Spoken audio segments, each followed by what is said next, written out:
Dans le monde de l'intelligence artificielle, nous avons ces dernières années assisté à une évolution fascinante. L'apparition des modèles fondations, en particulier ceux dédiés au monde du langage. Les modèles de grande taille, ou LLM, qu'on appelle aussi les Large Language Models en anglais, ont d'abord pavé la voie, établissant les usages. On pense notamment à OpenAI et leur modèle GPT. Plus récemment, de nouveaux modèles, plus petits en taille et en complexité, on les appelle les SLM, les Small Language Models, ont fait leur apparition, apportant avec eux de nouvelles perspectives et possibilités. Entre LLM et SLM, chaque modèle a ses propres avantages et inconvénients. Le choix du modèle a un impact significatif sur la réussite de vos projets d'IA. Bonjour à tous et bienvenue dans cette nouvelle vidéo de notre saga IA. Je suis Kevin Vimard, MVP en intelligence artificielle et aujourd'hui, nous allons découvrir comment choisir notre modèle de langage. Alors pensez à vous abonner pour ne pas rater nos prochaines vidéos autour de l'intelligence artificielle.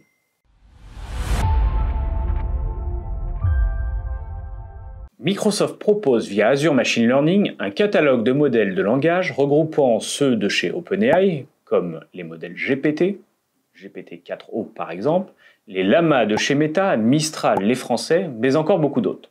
Et puis, plus récemment, on a introduit les SLM, comme Phi 3, proposés par Microsoft. Ce catalogue va vous permettre de déployer directement une multitude de modèles, mais il restera la grande question qui est comment choisir le bon modèle dans cette masse d'informations. Alors pour cela, un benchmark de modèles est disponible sur Azure AI Studio cette fois-ci. Ce benchmark proposera de comparer les performances des modèles en évaluant les résultats obtenus sur différents jeux de test. On obtient alors différentes métriques qui vont nous aider à faire notre choix. Tout cela concerne donc par exemple la performance des modèles, mais d'autres critères peuvent nous pousser à choisir un modèle plutôt qu'un autre.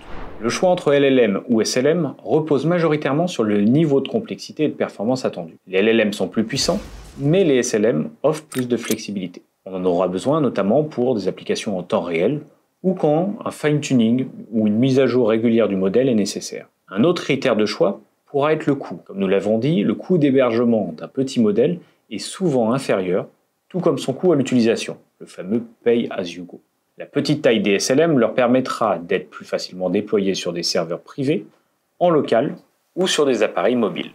Plus généralement, que l'on parle de LLM ou de SLM, des considérations éthiques et politiques peuvent influencer votre choix du modèle. Côté éthique, on pensera par exemple à l'utilisation des jeux d'entraînement, de la propriété intellectuelle derrière ces jeux et des biais que l'on pourrait avoir sortis de réponse. Côté politique, on peut penser à la préférence nationale, comme par exemple le fait de choisir un modèle issu d'une entreprise française avec Mistral. En conclusion, le choix d'un modèle est très dépendant de votre besoin et de vos attentes en termes de performance, de coût ou encore d'éthique. C'est pour cette raison que je ne peux que vous conseiller de construire une matrice avec ces différents paramètres et à un moment de faire le choix du bon modèle en toute connaissance de cause. J'espère que vous avez trouvé ces informations utiles et que vous êtes désormais mieux équipé pour étudier l'intégration de ces modèles dans vos projets d'intelligence artificielle générative.